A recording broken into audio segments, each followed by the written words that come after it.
ಇತಿಹಾಸ ಪುಟಗಳ ಅತ್ಯಂತ ಭೀಕರವಾದ ಸ್ಥಳ, ಪ್ರಪಂಚದ ಅತ್ಯಂತ ದೊಡ್ಡ ಸಾವಿನ ಫ್ಯಾಕ್ಟರಿ ಆಶ್ವಿಟ್ಸ್. ಸದ್ಯಕ್ಕೆ ನಾನು ನಿಂತಿರುವಂತಹ ನೆಲದಲ್ಲಿ 11 ಲಕ್ಷಕ್ಕೂ ಹೆಚ್ಚು ಜನಗಳನ್ನು ಬರ್ಬರವಾಗಿ ಕೊಲ್ಲಲಾಯಿತು. ಕೊಂದವರು ಯಾರು? Nazi Germany. 1940ನೇ ಇಸ್ವಿಯಲ್ಲಿ ಈ ಒಂದು ಸಾವಿನ ಶಿಬಿರವನ್ನು ಶುರು ಮಾಡಿ ಯುರೋಪ್ ಖಂಡದ ಮೂಲೆ ಮೂಲೆಯಲ್ಲಿದ್ದ ಯಹೂದಿಗಳನ್ನು ಕುರಿಗಳ ರೂಪದಲ್ಲಿ ಟ್ರೈನಲ್ಲಿ ತುಂಬಿಕೊಂಡ್ಬಂದು ಬಿಸಾಕಿ ಮೆಡಿಕಲ್ ಟೆಸ್ಟ್ ಮಾಡಿ ಇದರಲ್ಲಿದ್ದಂತಹ 90% ಜನಗಳನ್ನು ಇಮ್ಮಿಡಿಯೇಟಾಗಿ, ಎಸ್ಪೆಷಲಿ ಮಕ್ಕಳನ್ನು ಇಮ್ಮಿಡಿಯೇಟಾಗಿ ಗ್ಯಾಸ್ ಚೇಂಬರ್ ಕಳಿಸಿ ಅವರಿಗೆ ಸೈನೈಡ್ ಗ್ಯಾಸ್ ಮೂಲಕ ಸಾಯಿಸಲಾಗ್ತಾ ಇತ್ತು. ಅದಾದ ನಂತರ ಬಾಕಿ ಉಳಿದ ಬಲಿಷ್ಠವಾದ ಯುವಕರನ್ನು ಹಾಗೆ ಗಂಡಸರನ್ನು ಹಗಲು ರಾತ್ರಿ ದುಡಿಸಿ ಭೀಕರ ಸ್ಥಿತಿಯಲ್ಲಿ ಬದುಕಿಸಿ ಅವರಿಗೆ ಊಟ ತಿಂಡಿ ಕೊಡದೆ ಅತ್ಯಂತ ಅಮಾನವೀಯ ಟ್ರೀಟ್ಮೆಂಟ್ ಕೊಟ್ಟು ಕೊನೆಗೆ ಅವರನ್ನು ಕೂಡ ಸಾಯಿಸಲಾಗ್ತಾ ಇತ್ತು. ಈ ಒಂದು ಜಾಗದಲ್ಲಿ ನಡೆದಂತಹ ಮಾನವೀಯ ಮೌಲ್ಯಗಳ ಹತ್ಯೆ ನಮ್ಮೆಲ್ಲರಿಗೂ ಒಂದು ರೀತಿಯ ಪಾಠ ಅಂತಲೇ ಕರೀಬೋದು. ಈ ಒಂದು ಬಹಳ ದುಃಖಭರಿತ ಜಾಗವನ್ನು ಇಂದು ಈ ವಿಡಿಯೋದಲ್ಲಿ ಅರಿಯೋಣ. ಬನ್ನಿ, ಚಾನಲ್ಗೆ ಸಬ್ಸ್ಕ್ರೈಬ್ ಮಾಡೋದನ್ನು ಮರಿಬೇಡಿ. ಹಾಗೆ ಈ ಒಂದು ವಿಡಿಯೋನ ನಿಮ್ಮೆಲ್ಲ ಸ್ನೇಹಿತರಿಗೆ ಹಾಗೆ ಸೋಷಿಯಲ್ ಮೀಡಿಯಲ್ಲಿ ಶೇರ್ ಕೂಡ ಮಾಡಿ.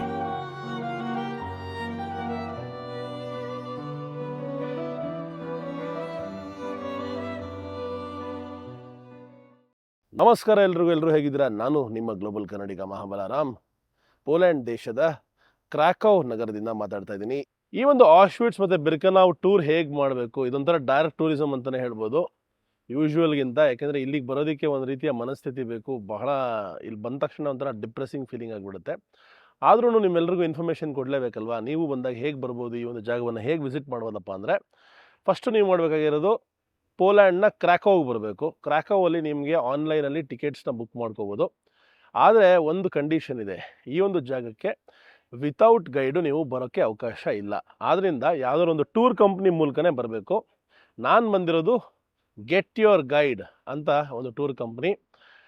ನನಗೆ ಆಲ್ಮೋಸ್ಟು 9,000 ರೂಪಾಯಿ ಬಿತ್ತು ಈ ಒಂದು ಟಿಕೆಟ್ಗೆ.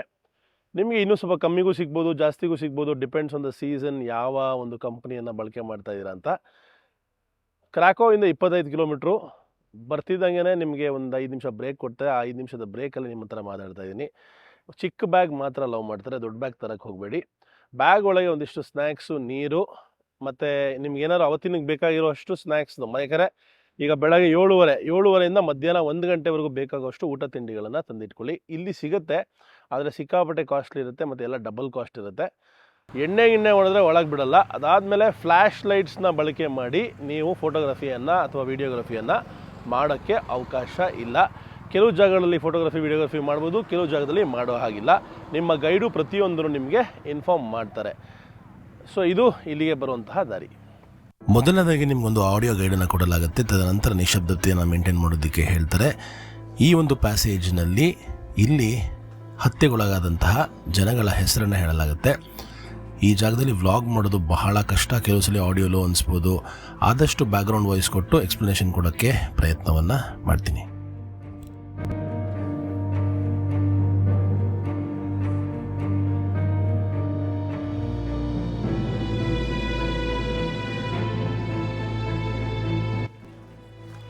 ಆರ್ಬೈಟ್ ಮೇಕ್ ಫ್ರೈ, ಕೆಲಸವು ನಿಮ್ಮನ್ನು ಮುಕ್ತಿಗೊಳಿಸುತ್ತೆ.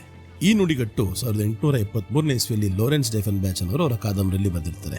1933ರಲ್ಲಿ ನಾಜಿ ಪಕ್ಷ ಅಧಿಕಾರಕ್ಕೆ ಬಂದ ನಂತರ ಈ ನುಡಿಗಟ್ಟು ಜರ್ಮನಿಯಲ್ಲಿ ಸಾಮೂಹಿಕ ನಿರುದ್ಯೋಗವನ್ನು ಎದುರಿಸಲು ಜಾರಿಗೆ ತಂದ ಕಾರ್ಯಕ್ರಮಗಳಲ್ಲಿ ಬಳಸಲಾಗುವ ಘೋಷಣೆಯಾಗಿತ್ತು. ಅದಾದಮೇಲೆ ಆಶ್ವಿಟ್ಸ್ ಮತ್ತು ಇತರ ನಾಟ್ಸಿ ಕಾನ್ಸಂಟ್ರೇಷನ್ ಕ್ಯಾಂಪ್ಸ್ನ ಪ್ರವೇಶ ದ್ವಾರದ ಮೇಲೆ ಇದನ್ನು ಬಳಕೆ ಮಾಡಿದ್ದು ಇಂದಿಗೂ ಹೆಸರುವಾಸಿಯಾಗಿದೆ. ಕೈದಿಗಳು ಭಯಾನಕ ಪರಿಸ್ಥಿತಿಗಳಲ್ಲಿ ಬಲವಂತದ ದುಡಿಮೆಯನ್ನು ಮಾಡಿದ್ರಿಂದ ಕೈದಿಗಳು ಒಂದು ರೀತಿಯ ಸ್ವಾತಂತ್ರ್ಯವನ್ನು ಪಡೆಯುವ ಏಕೈಕ ಮಾರ್ಗವೆಂದರೆ ಅವರು ಸಾಯೋವರೆಗೂ ಕೆಲಸ ಮಾಡೋದು ಎಂದು ಈ ನುಡಿಗಟ್ಟು ಅರ್ಥೈಸಲ್ಕೊಳ್ಳಲಾಗುತ್ತೆ. ಹೇಗೆ ಒಬ್ಬ ಕಾದಂಬರಿಗಾರ ಪಾಸಿಟಿವ್ ಆಗಿ ಬರೆದಂತಹ ವಿಷಯವನ್ನು ನಾಟ್ಸಿ ಜರ್ಮನಿ ನೆಗೆಟಿವ್ ಮಾಡ್ತು ಅನ್ನೋದನ್ನು ಅರ್ಥ ಮಾಡ್ಕೋಬೋದು. ಜರ್ಮನಿ ಪೋಲ್ಯಾಂಡ್ ದೇಶವನ್ನು 1939ನೇ ಇಸ್ವಿಯಲ್ಲಿ ಅಟ್ಯಾಕ್ ಮಾಡಿ ಇನ್ವೇಡ್ ಮಾಡುತ್ತೆ. ಇವಾಗೇನು ನೀವು ನೋಡ್ತಾ ಇದ್ದೀರಾ, ಈ ಆಶ್ವಿಟ್ಸು, ಇದರ ಒರಿಜಿನಲ್ ಹೆಸರೇ ಬೇರೆ. ಆದರೆ ಈ ಒಂದು ಒರಿಜಿನಲ್ ಹೆಸರನ್ನು ಜರ್ಮನ್ ಜನಗಳು ಬರ್ತಿದ್ದಾಗಲೇ ಹೆಸರು ಚೇಂಜ್ ಮಾಡಿಬಿಡ್ತಾರೆ. ಇದರ ಹೆಸರು ಆಶ್ವಿಟ್ಸ್ ಅಂತ ಇಡ್ತಾರೆ. ಹಾಗೆ ಸಾಕಷ್ಟು ಪೊಲೀಸ್ ಜಾಗಗಳಿಗೆ ಜರ್ಮನ್ ಹೆಸರನ್ನು ಇಡೋದಕ್ಕೆ ಶುರು ಮಾಡ್ತಾರೆ.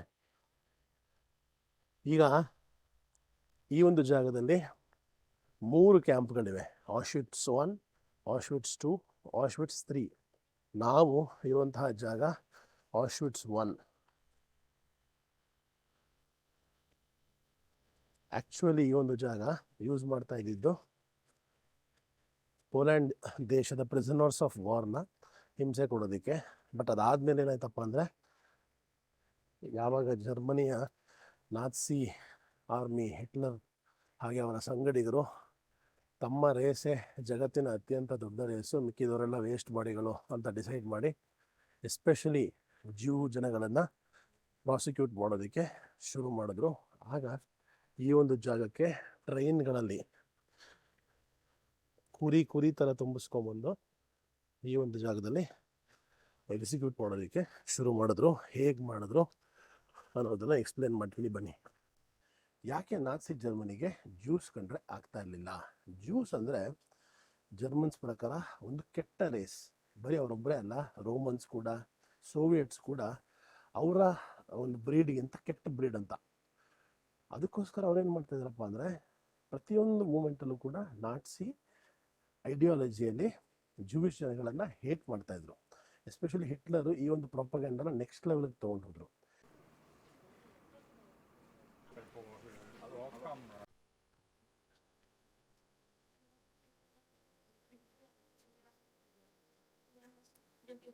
ಈ ಒಂದು ಜಾಗಕ್ಕೆ ಇಡೀ ವಿಶ್ವದಿಂದ, ಇಡೀ ಯುರೋಪ್ ಖಂಡದಿಂದ, ಮೂಲೆ ಮೂಲೆಯಿಂದ ಜೂವಿಷ್ ಜನಗಳನ್ನು ತಂದು ಬಿಡಲಾಗ್ತಾ ಇತ್ತು. ಟ್ರೈನ್ ಜರ್ನೀಸು ಕೆಲವು ಬಾರಿ 10 ದಿವಸಗಳಿಗಿಂತ ಹೆಚ್ಚಿರ್ತಾ ಇತ್ತಂತೆ. 10 ಎಲ್ಲ ಜೂವಿಷ್ ಜನಗಳನ್ನು ಟ್ರೈನ್ ಒಳಗೆ ತುಂಬಿಬಿಟ್ಟು ಊಟ ಇಲ್ಲ ಏನಿಲ್ಲ ಈ ಒಂದು ಕ್ಯಾಂಪಿಗೆ ತಂದು ಬಿಸಾಕೋರು. ಇಲ್ಲಿ ಬಿಸಾಕಿದ ನಂತರ ಇಲ್ಲಿರುವಂತಹ ಡಾಕ್ಟರ್ಸು ಅವ್ರನ್ನ ಚೆಕ್ ಮಾಡೋರು. ಈ ಒಂದು ಬೋರ್ಡಲ್ಲಿ ಮೆನ್ಷನ್ ಮಾಡಿದ್ದಾರೆ ಎಷ್ಟು ಜನಗಳನ್ನು ಈ ಒಂದು ಜಾಗದಲ್ಲಿ ಸಾಯಿಸಲಾಯಿತು ಅಂತ. ನೋಡಿ, 11 ಲಕ್ಷ ಜೂ ಜನಗಳು, ಪೊಲೀಸ್ ಜನಗಳು 1,50,000, 23,000 ಜನ Romans, 15,000 Soviet, 25,000 prisoners of war, ಮತ್ತು ಬೇರೆ ಬೇರೆ ಜಾತಿ ಪಂಗಡದವ್ರನ್ನ. ಜರ್ಮನ್ ಜನಗಳು ಯಾವ ರೀತಿ ಜ್ಯೂಸ್ ಜನಗಳ ಬಗ್ಗೆ ಯೋಚನೆ ಮಾಡ್ತಾಯಿದ್ರು ಅನ್ನೋದು ಈ ಒಂದು ಜಾಗದಿಂದ ಗೊತ್ತಾಗುತ್ತೆ. ಇಲ್ಲಿ ನೀವು ನೋಡ್ತಾ ಇದ್ದೀರಾ ಬುಡಾಪೆಸ್ಟಿಂದ ಬಂದಂತಹ ಜೂ ಜನಗಳ ಒಂದು ಪಿಕ್ಚರು. ಇಲ್ಲಿ ನಾತ್ಸಿ ಜನಗಳ ಫೋಟೋಗ್ರಾಫರು ಆ ಒಂದು ಫೋಟೋನ ತೆಗೆದಿರೋದು.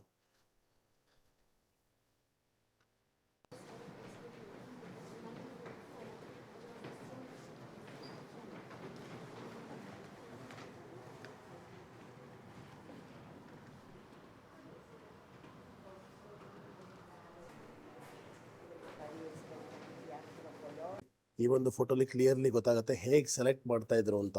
ಆಫೀಸರ್ಸು, ಡಾಕ್ಟರ್ಸು ನಿಂತ್ಕೊಂಡು ವಯಸ್ಸಾದವ್ರನ್ನ ಒಂದು ಕಡೆ, ಯಂಗಾಗಿರೋರನ್ನ ಕೆಲಸ ಹಾಕೋದಕ್ಕೆ ಇನ್ನೊಂದು ಕಡೆ. ನೋಡಿ, ಅಲ್ಲಿ ವಯಸ್ಸಾದವ್ರನ್ನೆಲ್ಲ ಆ ಸೈಡ್ ಕಳಿಸ್ತಾ ಇದ್ದಾರೆ, ಯಂಗ್ಸ್ಟರ್ಸ್ನೆಲ್ಲ ಈ ಸೈಡ್ ಕಳಿಸ್ತಾ ಇದ್ದಾರೆ. ಈ ಫೋಟೋಲಿ ನೀವು ನೋಡ್ಬೋದು ಮಕ್ಕಳನ್ನ ಮತ್ತು ಹೆಂಗಸರನ್ನ ಡೆತ್ ಕ್ಯಾಂಪ್ ಕಳಿಸ್ತಾ ಇರೋದು. ನಡ್ಕೊಂಡು ಹೋಗ್ತಾ ಇದ್ದಾರೆ. ಇಲ್ಲಿಂದ 20 ನಿಮಿಷದಲ್ಲಿ ಇವರೆಲ್ಲರ ಸಾವು ಆಗೋಗಿರುತ್ತೆ. ಸೆಲೆಕ್ಷನ್ ಆದ ನಂತರ, ಟ್ರೈನ್ಗಳಿಂದ ಇಳಿದ ನಂತರ ಅವ್ರ ಸಾಮಾನುಗಳನ್ನೆಲ್ಲ ನೋಡಿ ಯಾವ ರೀತಿ ಬಿಸಾಕಿದ್ದಾರೆ ಅಂತ. ಪ್ರತಿಯೊಂದನ್ನು ಬಿಸಾಕಿ ಆಫೀಸರ್ಸು ಅವ್ರನ್ನೆಲ್ಲ ಕಳಿಸಿ ಮುಂದೆ ಹೋಗ್ತಾ ಇದ್ದಾರೆ.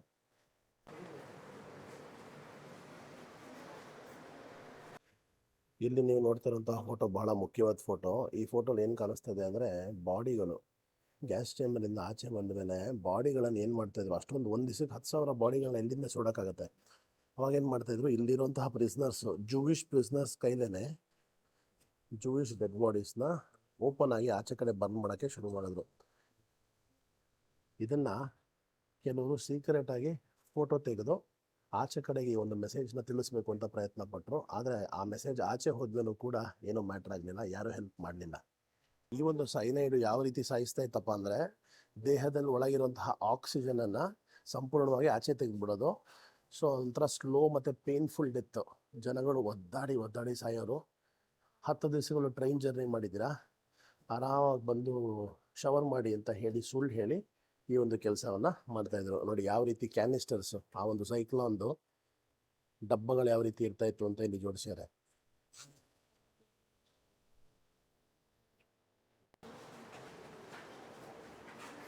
ಈಗಷ್ಟೇ ಒಂದು ರೂಮಿಂದ ಹೊರಗೆ ಬಂದ್ವಿ. ಅಲ್ಲಿ 50,000 ಹೆಣ್ಮಕ್ಕಳ ಕೂದಲಿತ್ತು. ತಲೆ ಬೋಳಿಸೋರು ಬರ್ತಿದ್ದಂಗೆ ಹೆಣ್ಮಕ್ಳ ತಲೆ ಬೋಳಿಸೋರು ಆ ಕೂದಲನ್ನ ಕಾರ್ಪೆಟ್ ಮಾಡೋಕ್ಕೆ ಬಳಸೋರಂತೆ. ಯಪ್ಪ, ಮನುಷ್ಯರು ಖಂಡಿತ ಅಲ್ಲ, ರಾಕ್ಷಸರು ಅಲ್ಲ, ರಾಕ್ಷಸರಿಗಿಂತ ಮಿಗಿಲಾದವರು.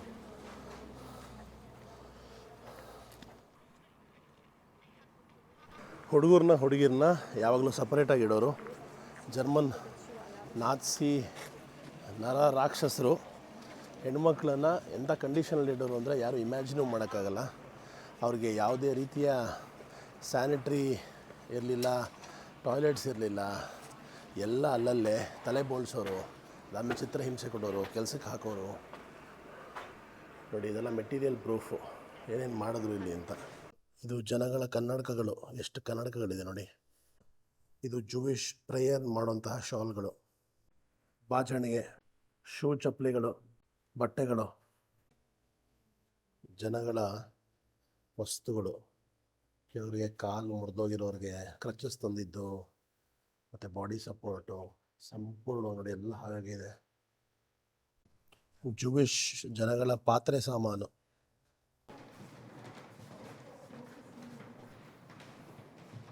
ಇದೆಲ್ಲ ಜೂವಿಷ್ ಜನಗಳ ಶೂಗಳು.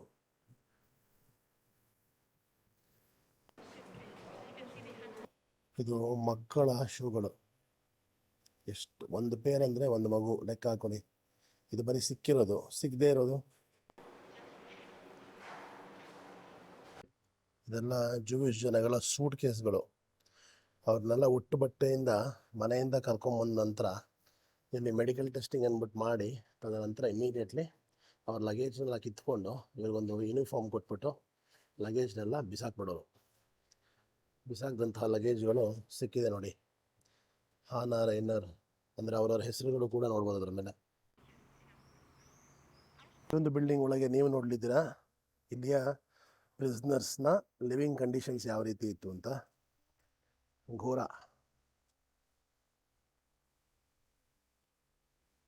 ಯಾವ ರೀತಿ ಮಲಗಿಸ್ತಾ ಇದ್ರು ನೋಡಿ ಅವರನ್ನು. ಅಲ್ಲಲ್ಲೇ ಸತ್ತಿರೋ ಜನಗಳು ಬಿದ್ದಿರೋರು, ಅವರ ಜೊತೆಗೇ ಬದುಕಿರೋರು ಕೂಡ ಇರಬೇಕಾಗಿತ್ತು. ಇಲ್ಲಿ ಎಕ್ಸ್ಟ್ರೀಮ್ ಕೋಲ್ಡ್ ಕೂಡ ಇರುತ್ತೆ, ಮತ್ತು ಒಳಗೂ ಕೂಡ ಬಂದು ಅಟ್ರಾಸಿಟೀಸ್ ಮಾಡೋರು. SS ಇದು ಅವ್ರಿಗೆ ಕೊಟ್ಟಂತಹ ಯೂನಿಫಾರ್ಮ್ಗಳು.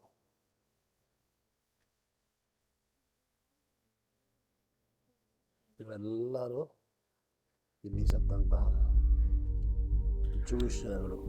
ತರಂಗದಂತೆ ಹರಡುವ ದುರಂತ ಈ ಸಾವುಗಳಿಗೆ ಇತಿಹಾಸದ ಹಳೆಯ ಪುಟಗಳಲ್ಲಿ ಬರೆದಿರುವ ಕೆಂಪು ರಕ್ತದ ಮಜಲುಗಳು. ಎಂದಿಗೂ ನೆನಪಿರಲಿ ಈ ಪಾಠ. ಮಾನವ ಮೌಲ್ಯಗಳ ಬೆಲೆ ಅರಿಯಿರಿ. ಎಂದೆಂದಿಗೂ ಬಾಳಿರಲಿ ಸಹಾನುಭೂತಿ ಅನುರಕ್ತಿಯ ಬೆಳಕಿನ ಎಡೆಗೆ. ಇವ್ರಿಗೆ ಕೊಡ್ತಕ್ಕಂಥ ಟಾಯ್ಲೆಟ್ ಫೆಸಿಲಿಟಿ,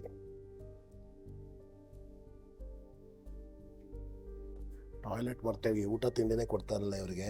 ಕೊಳ್ತೋಗಿರೋಂತಹ ಊಟ ತಿಂಡಿ ಕೊಡೋದು. ಆ ಕೊಳ್ತೋಗಿರೋ ಊಟ ತಿಂಡಿ ಮತ್ತು ತುಂಬ ಕೆಟ್ಟದಾಗಿರೋ ನೀರು ಸಿಗೋದು, ಅದನ್ನು ಕುಡ್ಕೊಂಡು ಬೆಳಗ್ಗೆಯಿಂದ ಸಂಜೆವರೆಗೂ ಕೆಲಸ ಮಾಡಬೇಕಾಗಿತ್ತು. Hard labour. ಇದು ಕೈಕಾಲು ತೊಳ್ಕೊಳ್ಳೋಂತಹ ಜಾಗ. ಇಲ್ಲಿಂದ ತಪ್ಪಿಸ್ಕೊಳ್ಳೋಕ್ಕೆ ಯಾರೇ ಪ್ರಯತ್ನ ಪಟ್ಟರು ಇಮ್ಮಿಡಿಯೇಟಾಗಿ ಶೂಟ್ ಮಾಡಿ ಸಾಯಿಸ್ಬಿಡೋರು. ಎಲ್ಲ ಕಡೆ ಬೇಲಿ ಇತ್ತು, ಗೋಡೆಗಳಿತ್ತು, ಸೈರನ್ಸ್ ಇತ್ತು. ಇವಾಗ ನಾವು ಹೋಗ್ತಾ ಇರೋಂತಹ ಈ ಬ್ಲಾಕ್ ಹೆಸರು ಡೆತ್ ಬ್ಲಾಕ್ ಅಂತ. ಯಾರ್ಯಾರು ಪ್ರಿಸ್ನರ್ಸು ತಪ್ಪಿಸ್ಕೊಳ್ಳೋದಕ್ಕೆ ಅಥವಾ ಗಲಾಟೆ ಮಾಡೋರು ಅಂಥವ್ರನ್ನ ಒಂದೊಂದು ಬ್ಲಾಕಲ್ಲಿ ಹಾಕೋರಂತೆ. 22ಲಿ ಸ್ಟಾರ್ವೇಷನ್ನು, 23ಲಿ ಸಂಪೂರ್ಣವಾಗಿ ಕತ್ತಲು, ಒಂದೊಂದು ರೀತಿಯ ಟಾರ್ಚರ್ ಮೆಥಡ್ಸನ್ನು ಒಂದೊಂದು ಜಾಗದಲ್ಲಿ ಬಳಕೆ ಮಾಡಲಾಗ್ತಾಯಿತ್ತು.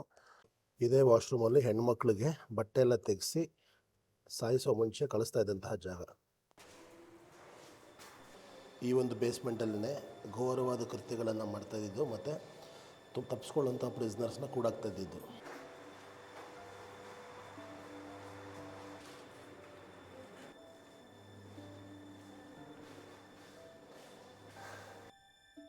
ಈ ಬಾಗಿಲು ಮುಚ್ಚಿಬಿಡೋರು. ಅವ್ರಿಗೆ ಬೆಳಕು ಅಂತ ಇರ್ತಾಯಿಲ್ಲ ಮುಂದೆ. ಸಂಪೂರ್ಣವಾಗಿ ಸಾಲಿಟರಿ ಕನ್ಫೈನ್ಮೆಂಟು ಕತ್ತಲಲ್ಲಿ. ಎಂಥ ನರಕ ಯಾತನೆ ಯೋಚನೆ ಮಾಡಿ. ಯಾರ್ಯಾರಿಗೆ ಡೆತ್ ಪೆನಾಲ್ಟಿ ಕೊಡೋರು ಆ ಗಂಡಸರು ಬಟ್ಟೆ ಎಲ್ಲ ಕಿತ್ತಾಕ್ಸಿ ಅವ್ರನ್ನ ಆಚೆ ನೆನೆಸಿ ಶೂಟ್ ಮಾಡಿಬಿಡೋರು. ಆ ಬಟ್ಟೆಗಳನ್ನೆಲ್ಲ ಇಲ್ಲಿ ನೋಡ್ಬೋದು. ಇದೇ ಆ ಡೆತ್ ಗೋಡೆ. ಇದೇ ಗೋಡೆ ಹತ್ರ ನಿಲ್ಲಿಸಿ ಅವರನ್ನೆಲ್ಲ ಸಾಯಿಸ್ತಾ ಇದ್ದಂತಹ ಜಾಗ. ಇಲ್ಲಿ ಇನ್ನೂ ಬಹಳ ಹೀನಾಯ ಕೃತ್ಯಗಳು ನಡೀತಾ ಇತ್ತು. ಯೋಸೆಫ್ ಮೆಂಗ್ಲೆ ಅಂತ ಒಬ್ಬರು SS ಡಾಕ್ಟ್ರ್ ಇದ್ದರು, ಹಲ್ಕಾ ಬೋಸುಡಿ ಮಗ. ಅವನು ಮಕ್ಕಳು ಟ್ವಿನ್ಸ್ ಇದ್ಬಿಟ್ರಂತೂ ಬಹಳ ಇಷ್ಟ. ಟ್ವಿನ್ಸ್ಗಳ ರಕ್ತ ಅದಲು ಬದಲು ಮಾಡೋದು, ಅವರ ಅಂಗಾಂಗವನ್ನು ಕಟ್ ಮಾಡಿ ಇವ್ರಿಗೆ ಅವ್ರು ಜೋಡಿಸೋದು, ಇವ್ರು ಜೋಡಿಸೋದು. ಅಂದರೆ ಇದನ್ನು ಸೈಂಟಿಫಿಕ್ ಎಕ್ಸ್ಪೆರಿಮೆಂಟ್ ಅಂತ ಕರೆಯೋರು. ಹಾಗೆ ಸರಿಸುಮಾರು 20-30 ಜರ್ಮನ್ ಡಾಕ್ಟರ್ಸು, ಇವರೆಲ್ಲ SS ಗ್ರೂಪ್ಗೆ ಸೇರಿದವರು. ವಿಚಿತ್ರವಾದ ಎಕ್ಸ್ಪೆರಿಮೆಂಟ್ಸು.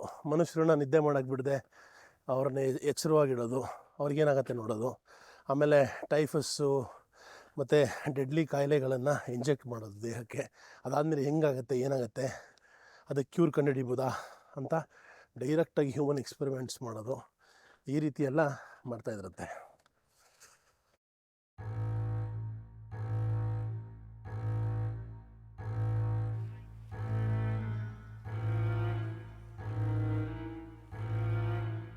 ಸರಿಸುಮಾರು 670 ಪ್ರಿಸ್ನರ್ಸು ಇಲ್ಲಿಂದ ತಪ್ಪಿಸ್ಕೊಳ್ಳುವಂತಹ ಪ್ರಯತ್ನವನ್ನು ಮಾಡಿದ್ರು. ಆದರೆ ಅದರಲ್ಲಿ ಆಲ್ಮೋಸ್ಟ್ ಎಲ್ಲರನ್ನು ಹಿಡಿದು ಎಕ್ಸಿಕ್ಯೂಟ್ ಮಾಡಿದ್ರು. ಕೇವಲ 170-180 ಜನ ಇಲ್ಲಿಂದ ತಪ್ಪಿಸ್ಕೊಂಡ್ರು ಅನ್ನೋ ಒಂದು ಮಾಹಿತಿ ಇದೆ. ತಪ್ಪಿಸ್ಕೊಂಡವರು ಆಚೆ ಹೋಗಿ ಈ ಒಂದು ಜಾಗದ ಘೋರತೆ ಬಗ್ಗೆ ಪ್ರಚಾರವನ್ನು ಮಾಡಿ ಹೇಗಾದರೂ ಇದನ್ನು ನಿಲ್ಲಿಸಬೇಕು ಅಂತ ಪ್ರಯತ್ನ ಮಾಡಿದ್ರಂತೆ. ಇಲ್ಲಿ ನೋಡ್ಬೋದು ನೀವು ಯಾವ ರೀತಿಯ ಪ್ರೊಟೆಕ್ಷನ್ ಮಾಡ್ತಾಯಿದ್ರು ಅಂತ, ತಪ್ಪಿಸ್ಕೊಂಡು ಹೋಗಬಾರ್ದು ಅಂತ. ಬ್ಯಾರೆಕ್ಸ್ ಮುಗಿತಿದ್ದಂಗೆ ಬೇಲಿ ಆಗ್ತಿದ್ದಂಗೆ ಜಲ್ಲಿಕಲ್ಲು, ಇದರಲ್ಲಿ ಸೋಲ್ಜರ್ಸ್ ಓಡಾಡೋರು. ಹಾಗೆ ಮತ್ತೆ ಬೇಲಿ, ಮತ್ತೆ ಬ್ಯಾರೆಕ್ಸು. ಇದು ಲೈಟ್ ಹೌಸ್ ಥರ. ಇದರೊಳಗೆ SS ಗಾರ್ಡ್ಸ್ ನಿಂತ್ಕೊಂಡಿರೋರು ಗನ್ ಇಟ್ಕೊಂಡು ಯಾರು ತಪ್ಪಿಸ್ಕೊಳ್ಳೋಕೆ ಟ್ರೈ ಮಾಡಿದ್ರೆ ಢಮ್.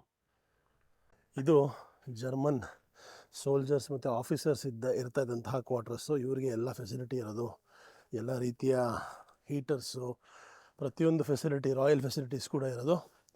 ಇವರೇನು ಮಾಡೋರು ಅಂದರೆ, ಕೆಲವು ಜುವಿಷ್ ಅಂದರೆ ಅಲ್ಲಿರುವಂತಹ ಜನಗಳನ್ನ ನೋಡಿ ಯಾರು ಒಂದು ಒಬ್ಬರು ಕೆಲಸದವ್ರನ್ನಾಗಿ ಈ ಒಂದು ಮನೆಗಳಲ್ಲಿ ತಮ್ಮ ಜೊತೆ ಇಟ್ಕೊಳ್ಳೋರು. ಬಟ್ ಯಾವುದೇ ಕಾರಣಕ್ಕೂ ಜೂಯಿಷ್ ಹೆಣ್ಮಕ್ಳನ್ನು ಜರ್ಮನ್ ಗಂಡಸರು ಮುಟ್ತಾ ಇರಲಿಲ್ಲ. ಯಾಕೆಂದರೆ ಅದು ಅವರಿಗೆ ಅವರ ರೇಸನ್ನು ಹಾಳು ಮಾಡ್ದಂಗೆ. ಯಾಕಂದರೆ Germans feel they are the purest race in the world. ಅವರ ರೇಸ್ ಬೇರೆ ಯಾರ ಜೊತೆಗೂ ಮಿಕ್ಸ್ ಆಗಬಾರ್ದು ಅನ್ನೋ ರೀತಿಯಲ್ಲಿ ಯಾವತ್ತೂ ಸಂಭೋಗ ಮಾಡ್ತಾ ಇರಲಿಲ್ವಂತೆ.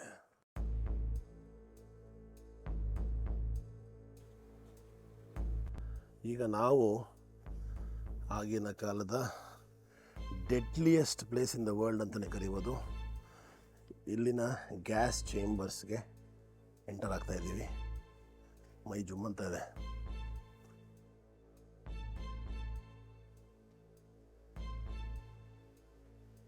ಸ್ನಾನಕ್ಕೆ ಅಂತ ಕರ್ಕೊಂಬಂದು ಜನಗಳನ್ನು ಎಕ್ಸಿಕ್ಯೂಟ್ ಮಾಡ್ತಾ ಇದ್ದಂಥ ರೂಮ್.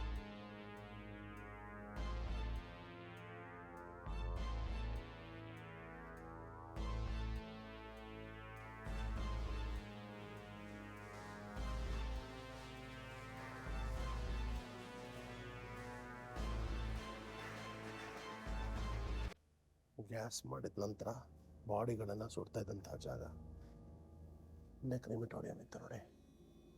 ಯಪ್ಪ, ಇಮ್ಯಾಜಿನ್ ಮಾಡೋಕ್ಕಾಗಲ್ಲ. ಎಳೆಯೋರು, ಬಾಡಿ ಹಾಕೋರು, ಸುಡೋರು, ಭಸ್ಮ ಮಾಡಿಬಿಡೋರು.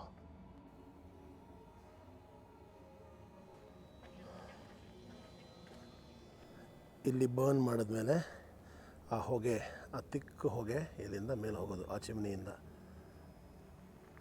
ಇಲ್ಲಿಗೆ ಆಶ್ವಿಟ್ಸ್ನ ಮೊದಲನೇ ಭಾಗ ಮುಗೀತು.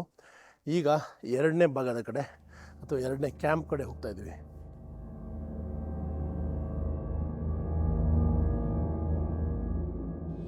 ಈಗ ನೀವು ನೋಡ್ತಾ ಇದ್ದೀರಾ ಆಶ್ವಿಟ್ಸ್ ಎರಡನೆಯ ಕಾನ್ಸಂಟ್ರೇಷನ್ ಕ್ಯಾಂಪ್. ಇದೇ ರೂಟಲ್ಲಿ ಟ್ರೈನ್ ಬರೋದು. ಟ್ರೈನ್ ಡೈರೆಕ್ಟಾಗಿ ನೋಡಿ ಕಾಣಿಸ್ತಾ ಇದೆ ಒಳಗೆ. ಆಶ್ವಿಟ್ಸ್ 2 ಒಳಗೆ ಬಿಕರ್ನಾವ್ ಅಂತ ಕರೀತಾರೆ. ಸೀದಾ ಅದರೊಳಗೆ ಹೋಗೋದು. ಒಳಗೋಗಿ ಇಳಿದ್ರೆ ವಾಪಸ್ ಯಾರೂ ಆಚೆ ಬರ್ತಾ ಇರಲಿಲ್ಲ. ಆಶ್ವಿಟ್ಸ್ 1 ಜರ್ಮನಿಯವರೇ ಕಟ್ಟಿದ್ರು.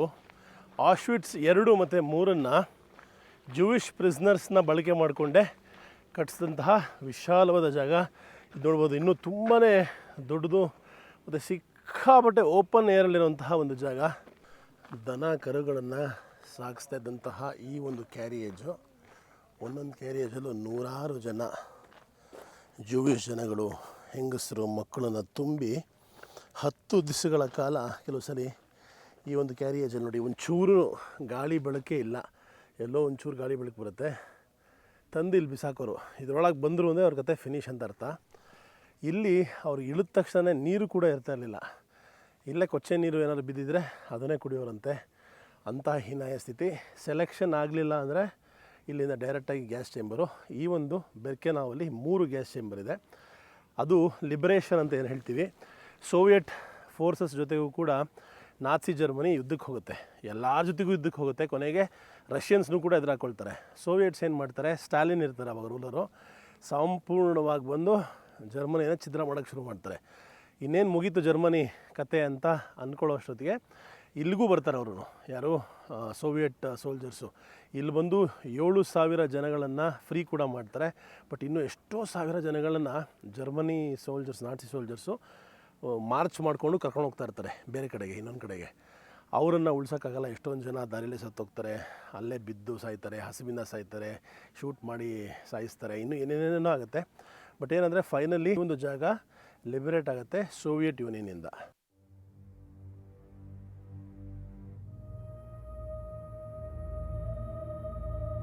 ಇಲ್ಲಿ ನೀವು ನೋಡ್ತಾ ಇರೋದು ಡೆಸ್ಟ್ರಾಯ್ ಆಗಿರೋಂತಹ ಗ್ಯಾಸ್ ಚೇಂಬರ್ಸು. ಸೋವಿಯೆಟ್ ಆರ್ಮಿ ಈ ಕಡೆ ಬರೋಕ್ಕೆ ಶುರು ಮಾಡಿದಾಗ ಸಾಕ್ಷಿ ನಾಶಕ್ಕೋಸ್ಕರ ಗ್ಯಾಸ್ ಚೇಂಬರ್ಗಳನ್ನು ಬಾಂಬ್ ಬಿಟ್ಟು ಉಡಾಯಿಸ್ಬಿಟ್ರು. ಸೊ ದಟ್ ಅವ್ರಿಗೆ ಗೊತ್ತಾಗದೇ ಇರಲಿಲ್ಲ ಏನು ನಡೀತಾ ಇತ್ತು ಅಂತ. ಇಡೀ ವಿಶ್ವಕ್ಕೆ ಗೊತ್ತಾಗಬಾರ್ದು ಅನ್ನೋ ದೃಷ್ಟಿಯಲ್ಲಿ ಜರ್ಮನ್ಸು ಮತ್ತು ನಾಜಿ ಆರ್ಮಿ ಈ ರೀತಿ ಡಿಸ್ಟ್ರಕ್ಷನ್ನ ಕೂಡ ಮಾಡ್ತು. ಇವೆಲ್ಲ ಫಾರ್ಮರ್ ಗ್ಯಾಸ್ ಚೇಂಬರ್ಸು. ಸಾವಿರಾರು ಜನ ಸತ್ತಂತಹ ಜಾಗ, ಸಾವಿರಾರಲ್ಲ ಲಕ್ಷಾಂತರ.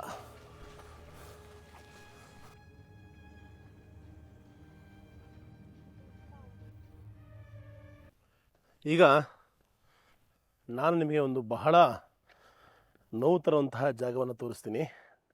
ನಾವಿವಾಗ ರೀಚ್ ಆಗಿದ್ದೀವಿ ಬಿಕರ್ನಾವ್. ಇದು ಒಂದು ಕಾನ್ಸಂಟ್ರೇಷನ್ ಕ್ಯಾಂಪ್. ಹೇಗೆ ಆಶ್ವಿಟ್ಸ್ 1 ಇದೆಯೋ ಇದು ಆಶ್ವಿಟ್ಸ್ 2. ಇಲ್ಲಿ ಸಾವಿರಾರು ಲಕ್ಷಾಂತರ ಜನನ ಗ್ಯಾಸ್ ಚೇಂಬರ್ಸಲ್ಲಿ ಸಾಯಿಸಿದ್ದು. ಸಾಯಿಸೋ ಮುಂಚೆ ಯೋಗ್ಯವಾಗಿರುವಂತಹ ವರ್ಕರ್ಸ್ನ ಇನ್ಹ್ಯೂಮನ್ ಆಗಿ ಇಡ್ತಾ ಇದ್ದಂತಹ ಒಂದು ಬ್ಯಾರಕ್ ಇದು. ಈ ಒಂದು ಬ್ಯಾರಕ್ ಯಾವ ರೀತಿ ಇದೆ ಅಂತ ನಿಮಗೆ ಪರಿಚಯ ಮಾಡಿಕೊಡ್ತೀನಿ ಬನ್ನಿ. ಮನಸ್ಸು ಚೂರು ಚೂರು ಆಗುತ್ತೆ ಈ ಥರ ಒಂದು ಜಾಗವನ್ನು ನೋಡಿದಾಗ. ಇತಿಹಾಸ ಪುಟಗಳಲ್ಲಿ ಮಾನವೀಯತೆಯ ಅತ್ಯಂತ ಕನಿಷ್ಠವಾದ ಸಮಯ. ಇಲ್ಲಿ 3 ಫ್ಲೋರ್ಗಳಿವೆ. ಮೇಲ್ಗಡೆ ಫ್ಲೋರಲ್ಲಿ 5-6 ಜನ ಮಲಗಿಸೋರಂತೆ. ಕೆಳಗಡೆನೂ ಅಷ್ಟೇ, ಅದ್ರ ಕೆಳಗಡೆನೂ ಅಷ್ಟೇ. ಕೆಳಗಡೆ ಮಲಗೋದು ಬಹಳ ಬಹಳ ಕಷ್ಟ ಆಗ್ತಾಯಿತ್ತು.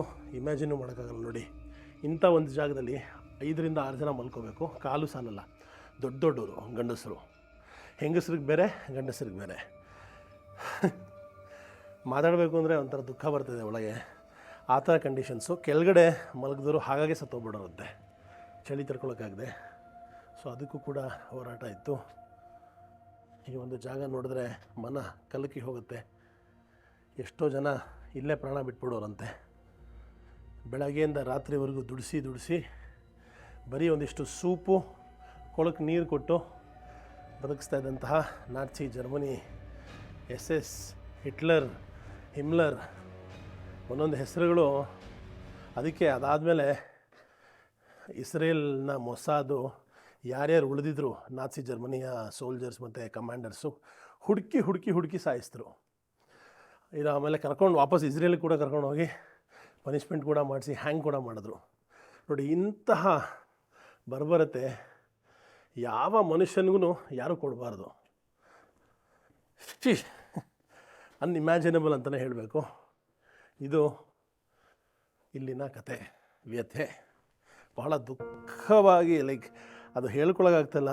ಮನಸ್ಸಲ್ಲಿ ತುಂಬಾ ದುಃಖ ಆಗ್ತಾಯಿದೆ ಈ ಒಂದು ಜಾಗ. ಬಟ್ ಬರಬೇಕಿತ್ತು, ಬಂದು ಕಲಿಬೇಕಾಗಿತ್ತು. ಮಾನವೀಯ ಮೌಲ್ಯಗಳು ಎಷ್ಟು ಮುಖ್ಯ ಮನುಷ್ಯನಿಗೆ.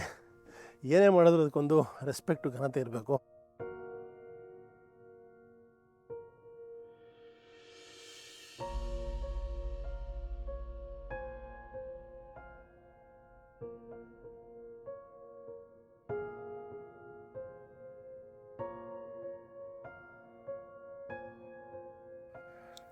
ಈ ಜಗತ್ತಿನಲ್ಲಿ ನಾಜಿ ಜರ್ಮನಿಯ ಹಾಲೋಕಾಸ್ಟ್ ಹೊರತಾಗಿಯೂ ಹಲವಾರು ಭೀಕರ ಜಾತ್ಯಾತ್ಮಕ ಹತ್ಯಾಕಾಂಡಗಳು ನಡೆದಿವೆ.